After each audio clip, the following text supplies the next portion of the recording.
Hello! Le nombre de criminels condamnés à la réclusion à perpétuité augmente dans le monde entier. Les pays qui ont aboli la peine de mort dépensent beaucoup d'argent pour maintenir les personnes emprisonnées. Une organisation internationale décide d'envoyer les prisonniers sur une île isolée, leur fournissant de la nourriture et la liberté d'action. Mais au lieu d'un règlement pacifique, les criminels créent une sorte de prison de haute sécurité sur l'île et établissent leur propre hiérarchie, divisant à nouveau la société en hommes libres et prisonniers. Un ancien pilote, Ivan Zilin, reste loin du camp et un jour, il trouve un avion. Il a l'intention de le réparer afin de s'échapper de l'île. Une prison de haute surveillance. Les meurtriers condamnés à la réclusion à perpétuité sont convoqués un par un par le directeur. Le directeur fait une proposition inattendue aux criminels condamnés à rester derrière les barreaux pour le reste de leur vie. Une libération conditionnelle dans une colonie expérimentale. Le tout sans mentionner que si les prisonniers refusent, ils seront envoyés à la morgue. Учитывая тяжесть совершенных преступлений, вы поселитесь вдали от населенных пунктов. Le groupe de volontaires rassemblés est placé sur un cargo sous la supervision de gardes armés. Parmi les personnes déportées sur une île isolée dans les cages exiguës de la cale, se trouve l'ancien pilote Ivan Zilin, un psychopathe nerveux nommé Sipa, qui a extrait les entrailles de ses victimes, et un homme musclé intimidant surnommé Obesian. Le navire met les voiles. Tous les passagers endurent le voyage et mangent leur déjeuner froid, à l'exception du groupe d'Ali. Ali ouvre facilement la serrure de sa cellule pour sortir son compatriote de la cage d'Obesian. Obesian, mécontent qu'Ali ait perturbé sa sieste de l'après-midi, répond à la demande en tuant froidement son compagnon de cellule. En faisant ça, il provoque une révolte générale des prisonniers sur le navire, qui se sont déjà divisés en deux camps opposés. Le navire arrive sur l'île inhabitée, où les criminels, portant des menottes numérotées, sont amenés à terre. Les journalistes et les représentants d'une délégation étrangère, dirigée par Olafsson, coordinateur principal de l'expérience Terre-Neuve, les suivent. Olafsson, un homme souriant et potelé, explique l'essence du projet Terre-Neuve aux exilés. Maintenant que tous les pays du monde ont aboli la peine de mort, il est devenu impossible de détenir et de pourvoir au nombre toujours croissant de prisonniers à vie. Pour soulager les prisonniers surpeuplés, l'organisation internationale a pris la décision de relocaliser les condamnés dans une zone isolée fournie par la Russie. Les sujets sur l'île ne seront pas gardés, mais ils seront surveillés par un satellite. Là, une femme nommée Martha explique l'utilité de la bouée de communication, située loin du rivage, qui leur permettra de demander de sortir du projet. Martha promet que la demande de tout prisonnier de quitter la colonie expérimentale sera accordée immédiatement. Вы немедленно будете отправлены обратно в тюрьму. Après avoir terminé leurs explications, les gardes et les représentants de l'organisation internationale partent à la hâte dans leur bateau. Les prisonniers sont autorisés à retirer les menottes et ils courent vers les clés qui ont été jetées sur le rivage. Il n'y a qu'Ivan qui ne bouge pas, tandis que le reste des criminels se battent sur le rivage. Les deux factions opposées, d'Ali et d'Obesian, se battent impitoyablement pour tenter de se libérer plus vite que l'autre et de prendre le pouvoir. Ivan, quant à lui, retrouve discrètement les bonnes clés pour ses menottes et celles de Sipa, et les anciens compagnons de cellule sont libérés de leur chaîne.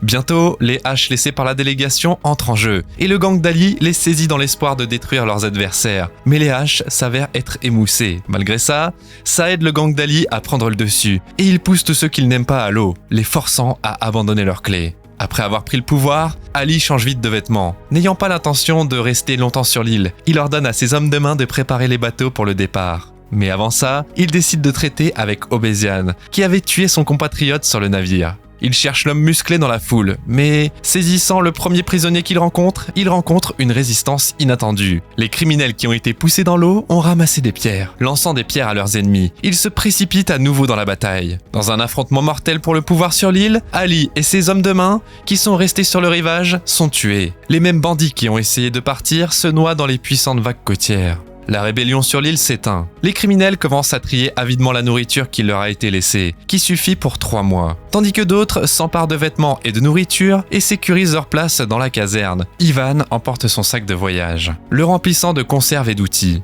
Plus tard, il quitte le camp en toute discrétion et il part à la recherche d'une autre cachette.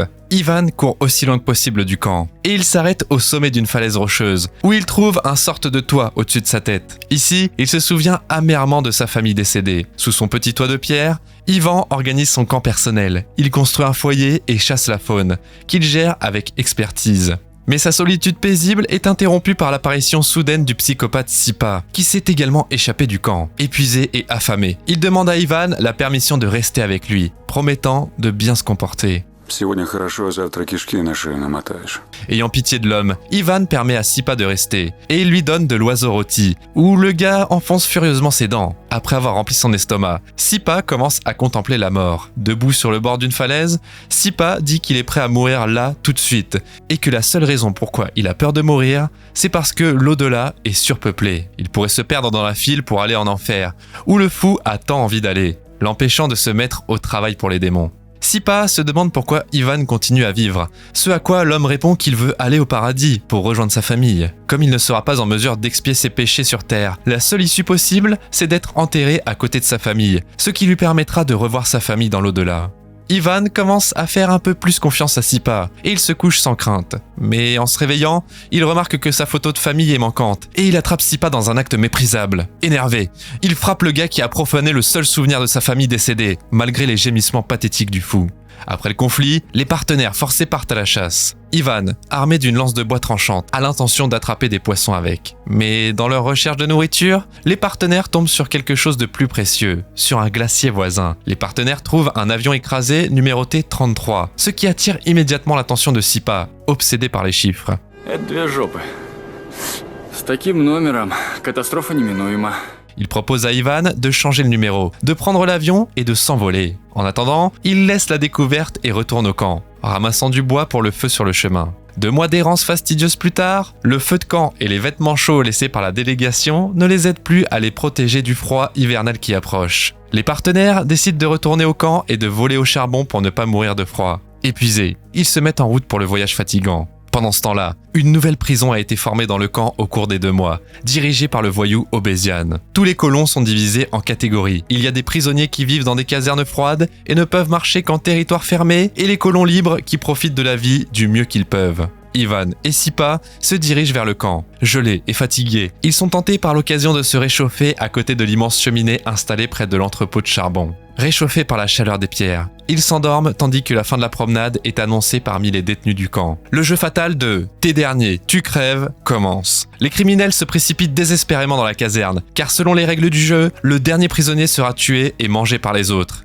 Il coupe la gorge du perdant et l'attache à un poteau en bois, sur lequel il sera rôti sur le feu de camp. C'est précisément à côté de ce feu de camp qu'Ivan et Sipa dorment, et ce dernier, dans un demi-sommeil, parvient à voir les hommes qui s'approchent. Sipa se lève pour tenter d'éloigner Ivan et de se cacher. Mais il est trop tard. Les partenaires sont capturés par les sbires d'Obézian, qui conduisent immédiatement les fugitifs à leur chef. Le gardien assigne les fugitifs au secteur des prisonniers, et ils sont jetés dans la zone fermée. Les voyous leur donnent les vestes bleues qu'ils sont censés porter. Bientôt, Ivan et Sipa doivent participer au jeu brutal avec les autres prisonniers. Les deux parviennent à survivre, et ils sont obligés de regarder comment une autre victime du concours mortel est exécutée. Le lendemain, les prisonniers du 2e secteur, où Ivan et Sipa se sont retrouvés, refusent délibérément de jouer à « T'es dernier, tu crèves » et ont l'intention d'organiser une émeute. À l'ordre de rentrer de la promenade, les prisonniers restent immobiles, attirant ainsi l'attention d'Obézian qui apparaît à la porte de la cour d'exercice. Ivan vient négocier au nom des émeutiers. Il offre un marché à l'homme musclé, en échange de la permission de nager jusqu'à la bouée et d'entrer en contact avec les gardiens pour demander de la nourriture et d'arrêter le jeu de la mort. Il montrera à Obézian où se trouve un hydravion, qui peut être réparé et mis en état de fonctionnement. Obézian accepte ces conditions.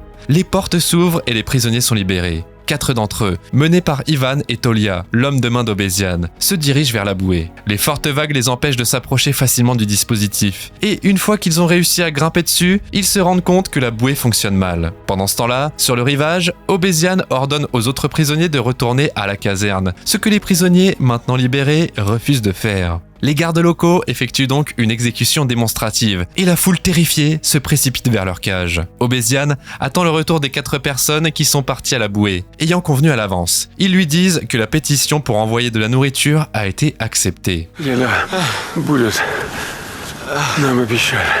De plus, Tolia soutient Ivan et son idée de réparer l'hydravion. L'avion peut accueillir 6 personnes et il tirera un radeau sur laquelle les autres prisonniers peuvent être placés. Pendant qu'Obézian accuse Ivan de mentir, Tolia l'attaque soudainement par derrière et le poignarde dans le cou avec un tournevis. Après avoir tué l'ancien chef, il prend la direction de la colonie. Tolia ouvre les portes aux prisonniers et il établit de nouvelles règles, disant que le cannibalisme sur l'île est terminé. Les prisonniers sont tenus de durer 25 jours par tout autre moyen jusqu'à ce que la nourriture soit livrée. Pendant ce temps-là, Ivan, Sipa et un groupe de prisonniers se dirigent vers l'avion. Encouragés par la possibilité d'échapper à l'exil, les criminels le démontent avec précaution et le transportent plus près du camp nouvellement organisé. En retournant à la colonie, ils découvrent de manière inattendue un camp militaire rempli de soldats armés qui prennent immédiatement pour cible le groupe entrant et Ivan en tant que chef de groupe. Il est amené à parler au supérieur où Martha le rencontre. Au cours de l'interrogatoire, il s'avère que le satellite a détecté le mouvement des prisonniers loin du camp et Ivan dit qu'ils ont fait ça pour aller pêcher. Ivan rapporte le nombre actuel de colons.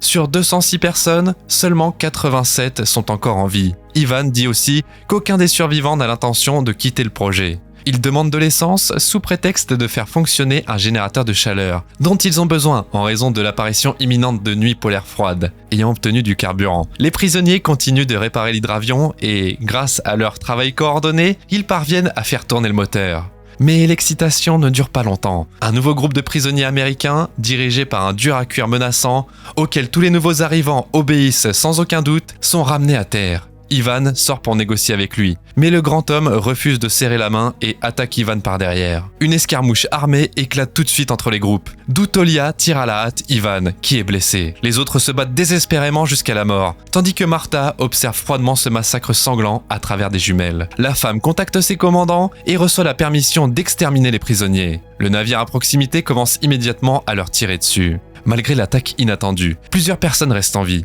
et l'avion, caché dans le hangar, reste également indemne. Le groupe décide de mener à bien son plan jusqu'au bout, et après avoir rassemblé les éléments nécessaires, commence à pousser l'avion sur l'eau. Parmi les survivants se trouve le psychopathe Sipa. En disant au revoir, il s'échappe inopinément de ses camarades et grimpe une falaise haute, tandis que l'hydravion, piloté par Ivan, se précipite à toute vitesse sur les vagues, puis décolle dans le ciel. Sipa regarde l'avion partir avec un regard fatigué, et l'évasion de ses amis devient la dernière chose qu'il voit. Mais en survolant le navire, les prisonniers se font attaquer. Seul le pilote reste en vie, alors qu'il soulève la machine de plus en plus haut dans les nuages. Comme toujours, tu peux trouver le titre du film dans la description de la vidéo. En attendant, tu peux nous dire dans les commentaires si tu penses qu'Ivan a réussi à survivre et à atteindre les terres habitées, ou est-ce qu'il a entrepris son dernier voyage. N'oublie pas de liker cette vidéo et de t'abonner à la chaîne aussi pour ne pas rater la prochaine vidéo géniale.